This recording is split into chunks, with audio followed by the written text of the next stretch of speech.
Hindi mo ako masisira, Lynette. Billy, pag nakita niya yung video natin, sira na kayo! Hindi matanggap ni Carlos na masisira ang pagsamahan nila Lynette dahil sa videong kinuha ni Irene sa pagtalik nila at doon nagtalo sila na nauwi sa sakitan. Pero gulat si Carlos na bigla siyang tinutukan ng baril ni Irene na balak mapasunod sa kagustuhan nito at iyon ay magkabalikan sila o kaya kung hindi man ay pipirahan. Nag-ring ang telepono ni Carlos na na-distract itong si Irene at naagaw ni Carlos ang baril sa kay Irene.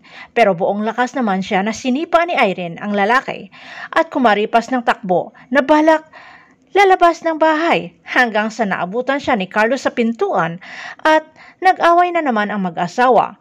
Pero babae itong si Irene at malakas si Carlos at naitulak si Irene ng napakalakas na nawala ng malay dahil dumugo ang ulo sa pagkabagok. Pilit namang ginigising ni Do Carlos ang asawang si Irene pero dumating sila tiyang Susan at narinig sila ni Carlos sa loob ng bahay. Kaya dali-daling hinila si Irene at ipinasok sa isang kwarto.